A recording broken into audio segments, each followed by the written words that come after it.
Good morning, dear students. Today we are going to discuss about a significant branch of stereoisomerism called optical isomerism. What do you mean by optical isomerism? It results from chirality in molecules. What do you mean by chirality? Before enter into the topics, we have some stereochemical aspects of optical isomerism. So the first term is plain polarized light.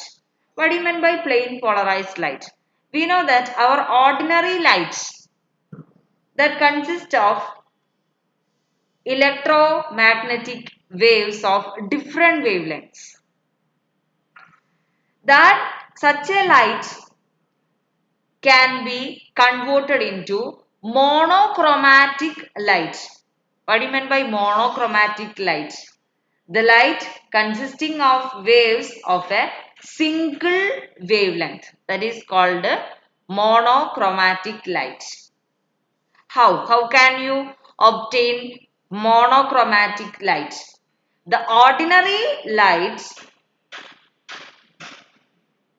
by passing this ordinary light through a prism or diffraction grating, we get monochromatic light. We know that monochromatic light has only one wavelength, single wavelength. The waves vibrate in all directions, all possible planes perpendicular to the direction of propagation. And all these vibrations being symmetrical about the line of propagation. However, how can you obtain plain polarized light? Ordinary light can be converted into monochromatic light by passing through a prism or diffraction grating. And then, how can you obtain plain polarized light from monochromatic light? When a beam of monochromatic light is passed through a nickel prism, then the emerging beam will have all the waves vibrating in the same plane. Such a light is called plain polarized light. So what do you mean by plain polarized light? The light whose vibrations occur in only one plane, that is called a plain polarized light. And this phenomenon is known as polarization. And the only plane in which vibrations occur for plain polarized light is called the plane of polarization. Then when plain polarized light is passed through certain substances or their solutions, its plane polarization is rotated either towards right, that is, or clockwise, or towards left, that is anti-clockwise. This phenomenon is called optical activity. Here this is the plane of polarization. This plane of polarization is rotated either towards clockwise, that is called dextrorotatory, or towards left, that is anti-clockwise. This rotation is called levo rotation, and this substance is optically active substance. When a plain polarized light passes through a certain substance, that should be optically active substances. Then the plane of polarization will rotate either right or left. The rotation of right is called a dextrorotatory, left is called a levorotatory. Then how can you define optical activity? The property by virtue of which certain substances rotate the plane of polarization of plane polarized light is known as optical activity, and such substances are said to be optically active. Dextrorotatory can be represented by small letter D or by plus sign, and levorotatory can be indicated by small letter L or minus sign. Optical activity of a substance is measured using an instrument called polarimeter, and it is reported in terms of specific rotation. It is the schematic representation of a polarimeter. Polarimeter, from this figure we can say that polarimeter has a light source that should be normally a sodium lamp, and it has two nickel prisms, and it has a glass tube. This tube will be a glass tube that is called a polarimeter tube that will hold the optically active substance or solution, which is placed in between the two nickel prisms. First nickel prism is called polarizer that produces plain polarized light when monochromatic light is passed through it. This is a monochromatic light. This is light source which on passing through polarizer it will convert it into its plain polarized light. Then second nickel prism, that is called analyzer, that is used to detect any rotation in the plane of polarization. The polarizer is fixed while the analyzer can be rotated. When the axes of the two are aligned parallel and the polarimeter tube in between is empty, the light from the polarizer directly passes through the analyzer and the view field will be bright. When the two axes are mutually perpendicular, no light passes through the analyzer and the field of view will be dark. In all intermediate positions, the light is partially transmitted, and hence light of varying intensity reaches the eye. This is a viewing device, eyepiece. Which has some sort of a scale or dial on it, enables the measurement of the angle of rotation. When the plane polarized light passes through this optically active solution in the polarimeter tube, it will rotate either clockwise or anti-clockwise. This is the angle of rotation that can be analyzed using our second nickel prism, that is called analyzer. The alignment of the analyzer axis is made parallel to the polarizer axis. Then this optically active plane polarized light passes through this tube and it will rotate either clockwise or anti-clockwise. The plane of polarization of the light from the polarizer is rotated by the solution. So, only partial transmission is observed. The analyzer is rotated in one direction or the other until the field of view of maximum brightness is reached. If this maximum transmission position is reached by rotating the analyzer to the right, the substance is said to be dextrorotatory, and if to the left, it is called a levorotatory. The angle through which the analyzer is rotated is the angle of rotation represented by alpha. The angle of rotation alpha depends upon the nature of the optically active substance, temperature and the wavelength of the light used. It also depends upon the number of optically active molecules that light encounters in the sample, which in turn depends upon the concentration of the sample solution and length of the polarimeter tube. So, the angle of rotation alpha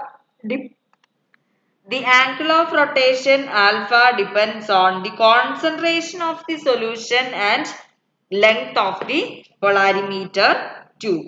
Then we will obtain the number of optically active molecules present in the system. Optical activity is expressed in terms of a quantity called a specific rotation. What do you mean by specific rotation? Specific rotation of an optically active compound at a specified temperature and for a specified wavelength of light.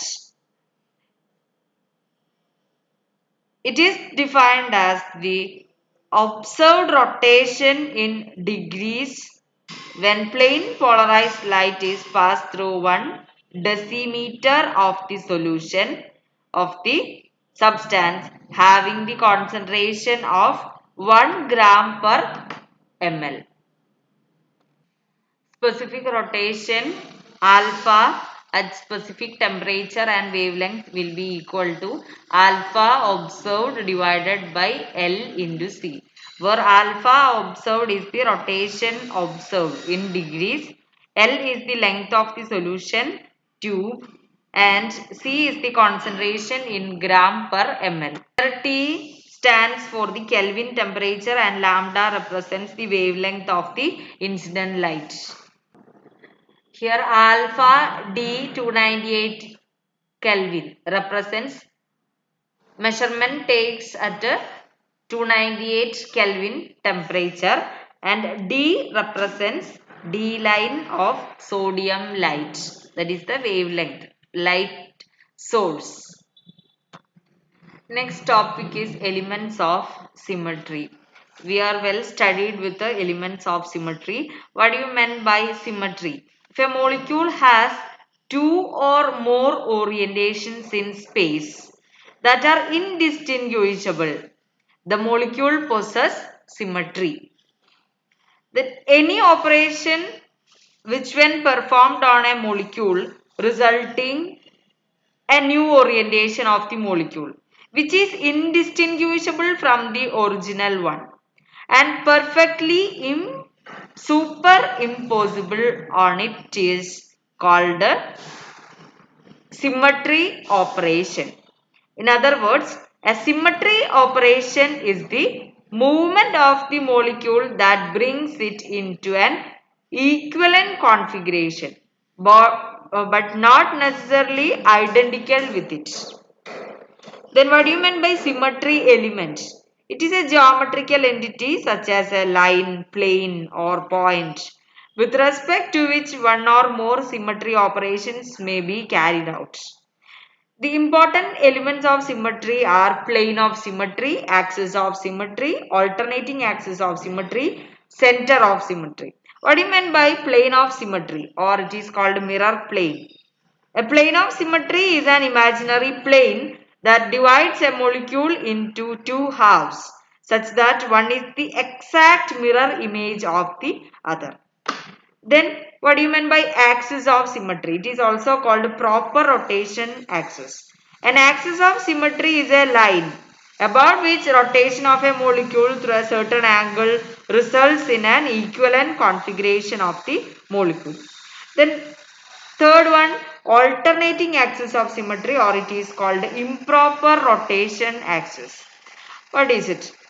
An alternating axis of symmetry is a line about which rotation of a molecule through a certain angle followed by reflection across a plane perpendicular to it yields an equivalent configuration of the molecule. Then last one, center of symmetry, or it is called center of inversion. If in a molecule a straight line drawn from any atom projected through the center of the molecule encounters an equivalent atom equidistant from the center, the central point is called the center of symmetry. All these terms are familiar with us in previous semester. Then enter into the new topic, that is, what do you mean by asymmetric molecules and what do you mean by dissymmetric molecule, or it is called chiral molecule. What do you mean by asymmetric molecule? A molecule with no element of symmetry of any kind is called an asymmetric molecule. Then what is dissymmetric molecule or chiral molecule? A molecule non-superimposable on its mirror image is called a dissymmetric molecule, or it is called a chiral molecule. Chiral. The word is originates from the word chair. That is a Greek word which means hands. Chair means hands. We know that our hands are a good example for non-superimposable mirror images. Such a chiral molecule will not have a plane of symmetry. Thus, a molecule possessing an axis of symmetry may still be chiral or still be dissymmetric molecule if it is does not possess a plane of symmetry, which means all asymmetric molecules will definitely be dissymmetric, but all dissymmetric molecules need not necessarily be asymmetric. So we can classify any object or molecule as chiral or achiral by seeing it is superimposable on its mirror image or not. Any object or molecule that possesses a mirror plane will be achiral. For example, English alphabets such as O, A, M. These English alphabets are achiral molecules because they possess mirror planes. They are superimposable on mirror images. On the other hand, English letters such as F, P, J and objects like hand will such all these molecules or objects are chiral or they are non-superimposable on its mirror image. Then how can you define optical isomerism? Optical isomerism is the type of stereoisomerism in which the isomers resemble in most of their properties but differ in their behavior towards plane polarized light. Optical isomerism means there will be a differ in their behavior towards plane polarized light. In other words, optical isomerism is the type of stereoisomerism in which the isomers resemble in most of their properties but differ in their optical activities. They will be differ in their optical activities. Then what is the necessary condition for optical isomerism? That is chirality. Chirality is the necessary condition for optical isomerism.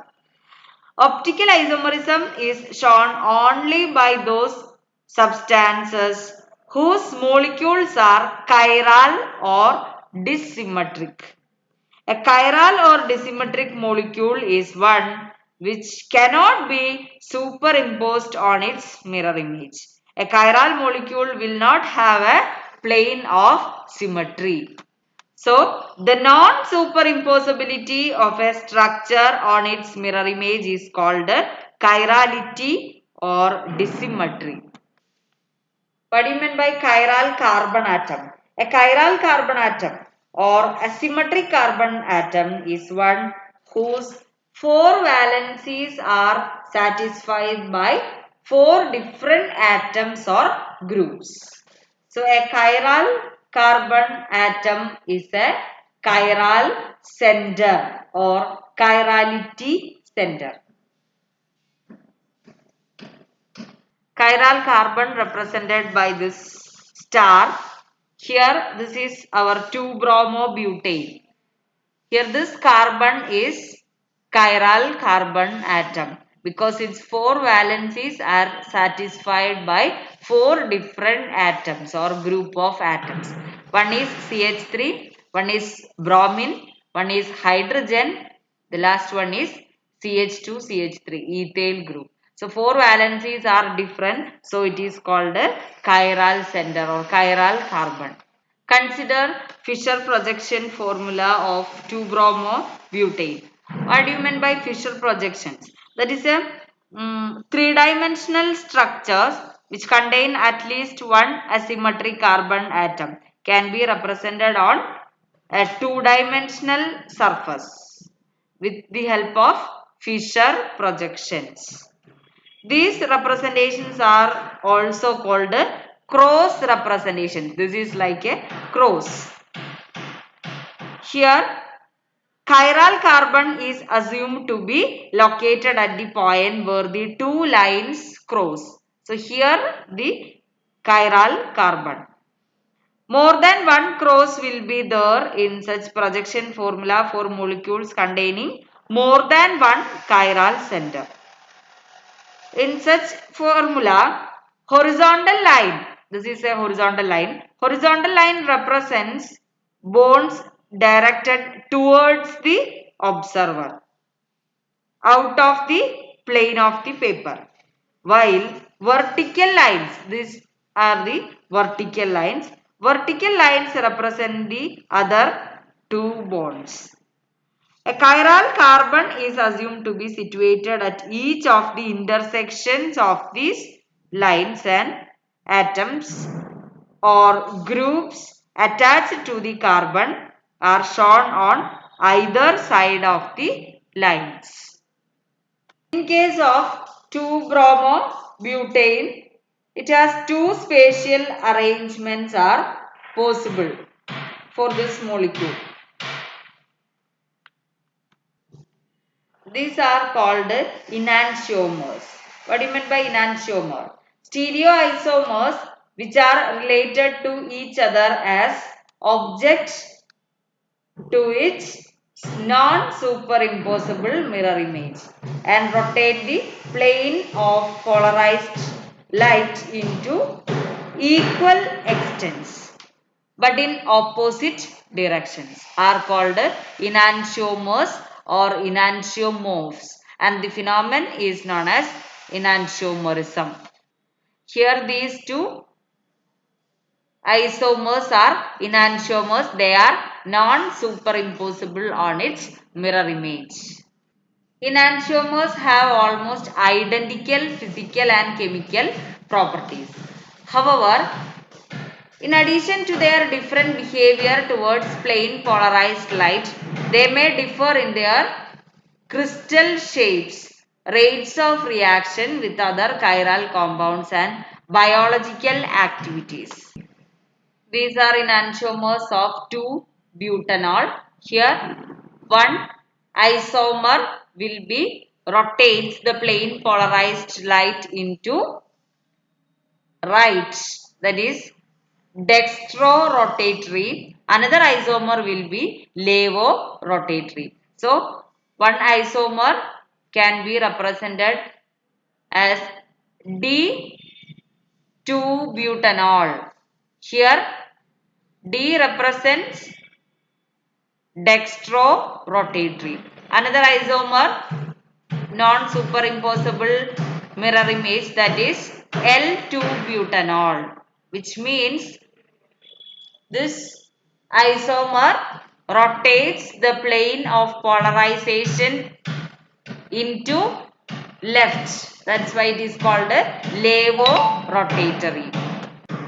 Then equimolar mixture of the two enantiomers of a substance is known as the racemic mixture or racemic modification or DL or plus minus form of the substance. Racemic mixture will be optically inactive because the optical rotation due to one enantiomer is exactly cancelled out by the equal but opposite rotation due to the other. In other words, racemic mixture is optically inactive due to external compensation of the rotations of enantiomers. External compensation.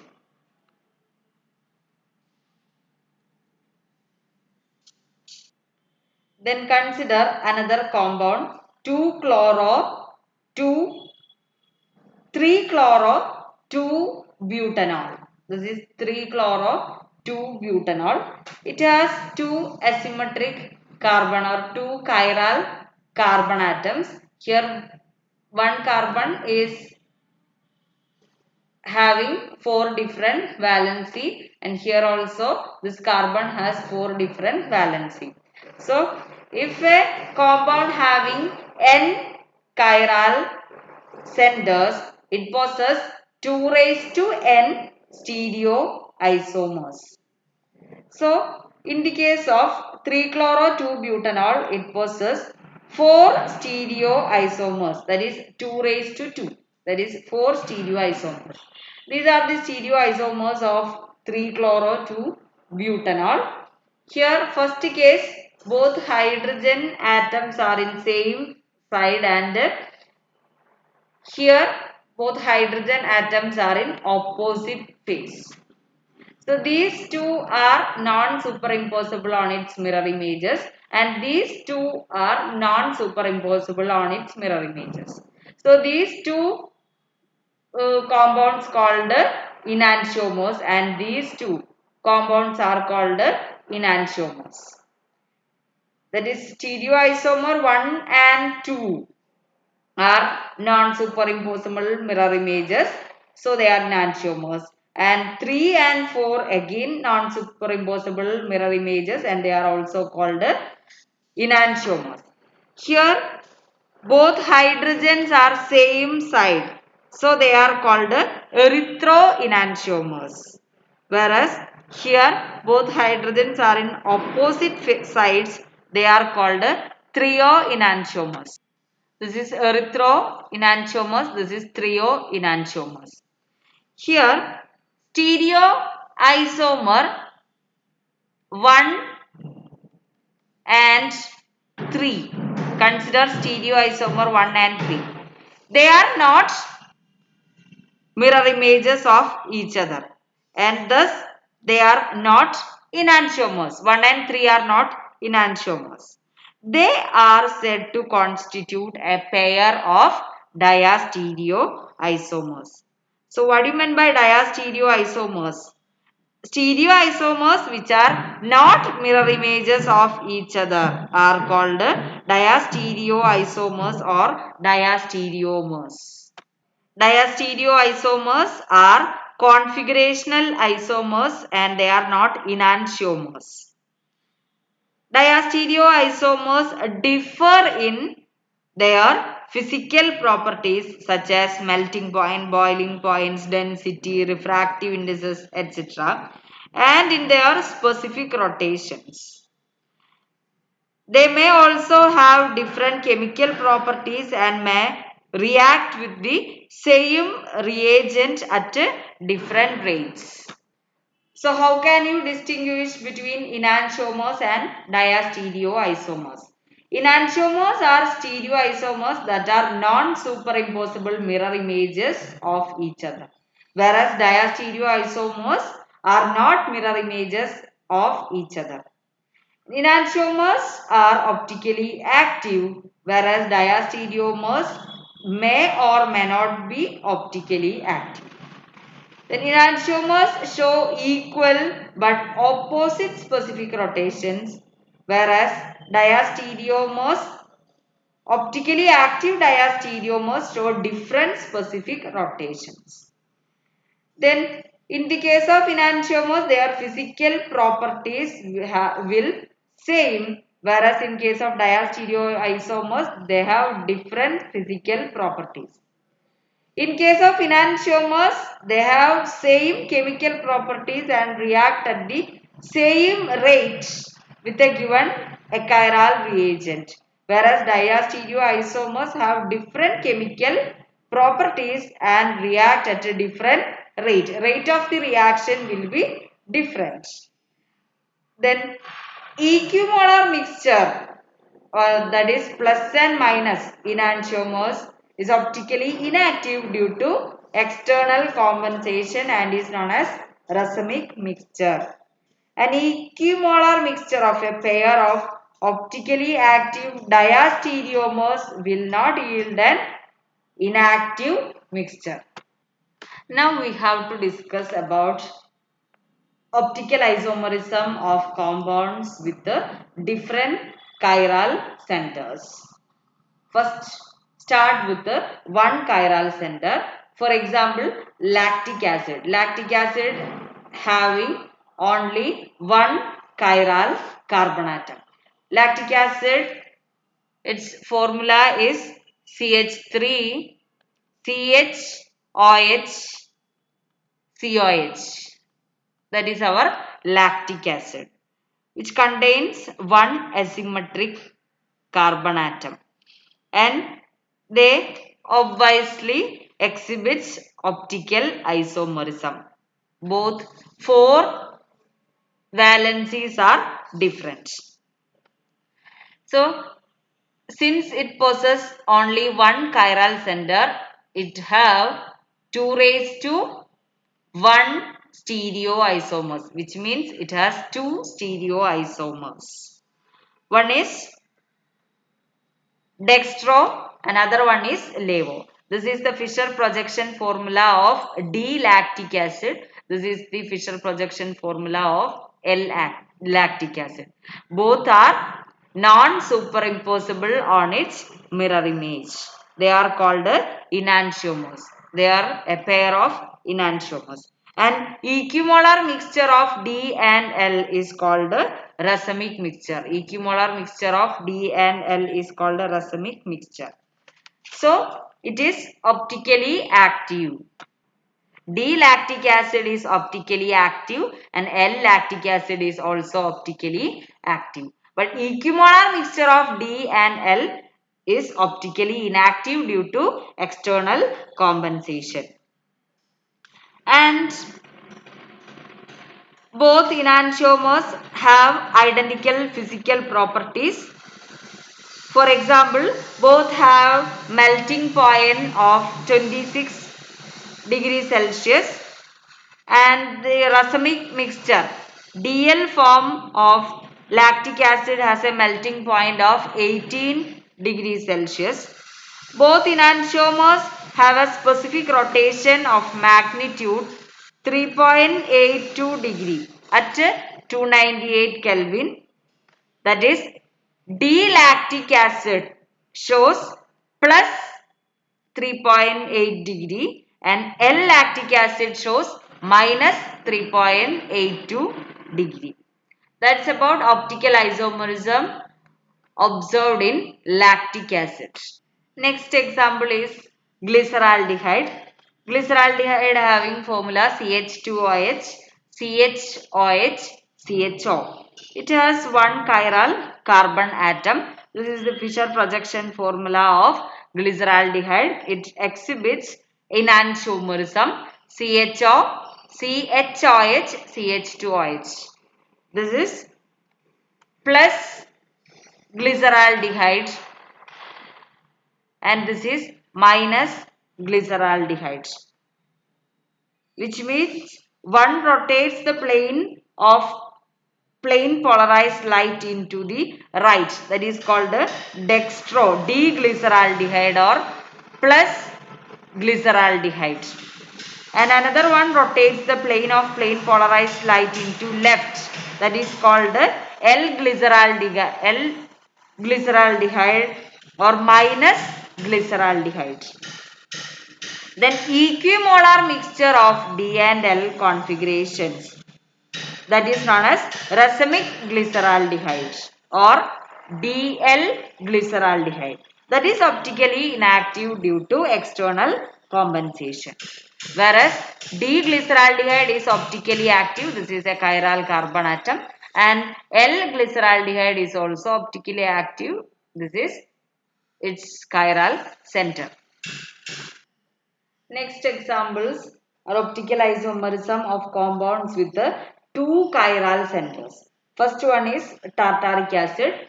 This is the structural formula of tartaric acid, CHOH, COH, CHOH, COH. It contains two asymmetric carbon atoms. So, it possesses 2 raised to 2, that is 4 stereoisomers. These are the 4 stereoisomers of tartaric acid. Here COH, CHOH, CHOH, COH. Here both hydrogens are opposite side. This is the mirror images of first isomer, that is enantiomer of 1. And this is diastereoisomer of first compound. Here both hydrogens are at same side and hydroxyl groups are at same side. And this is the enantiomer of third isomer and it is diastereoisomer of first isomer. Here fourth isomer, when it is rotated through 180 degree in the plane of the paper, it becomes identical with the third isomer. So, tartaric acid has only 3 different isomers. Here 3 and 4 isomers are identical. So, fourth one can be neglected. Tartaric acid has 3 different isomers. Here fourth one can be neglected because after rotation through 180 degree it will be identical with the third isomer because it possesses a plane of symmetry. So, it has only 3 stereoisomers 1, 2 and 3.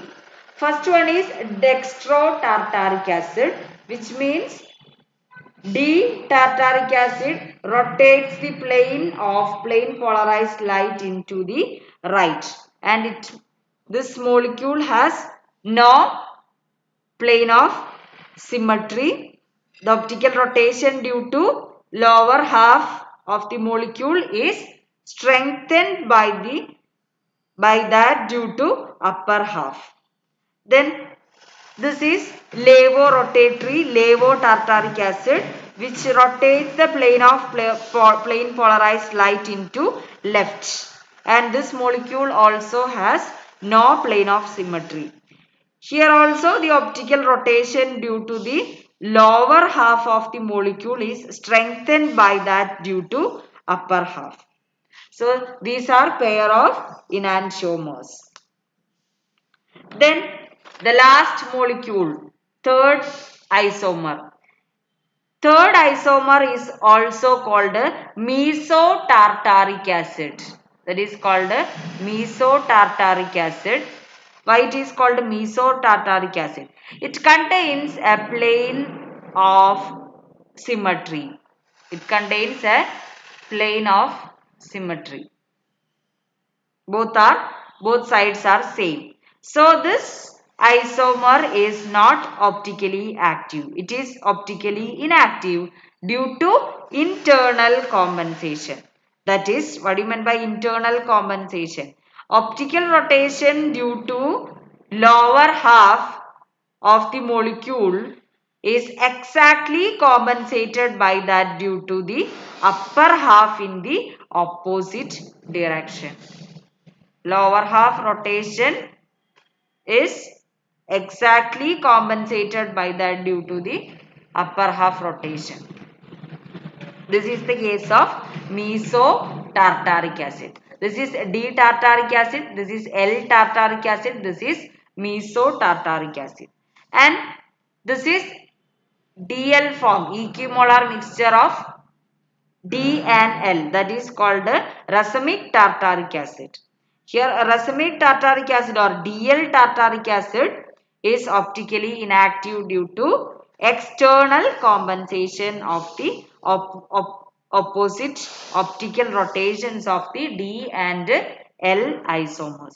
Here it is internal compensation because within the molecule they are this molecule having a plane of symmetry. So rotation due upper half rotation is exactly compensated by that due to the upper half rotation in opposite direction.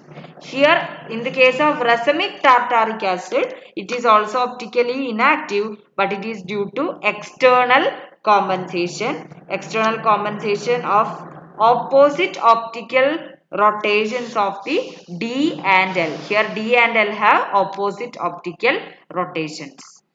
So important thing about meso compound, that is here it possesses two chiral centers, but as a whole the molecule is optically inactive.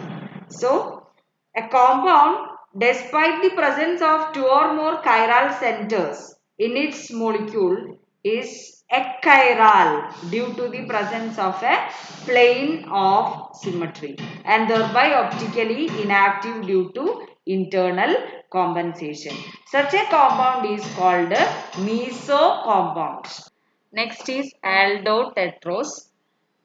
For example, erythrose and threose, that is a monosaccharides having 4 carbon atoms, and its structural formula CH2OH, CHOH, CHOH, CHO. Here also 2 chiral carbon atoms are present. Obviously there will be 4 stereoisomers. One is pair of enantiomers, that is erythrose. Here erythrose means both hydrogen atoms are in same phase.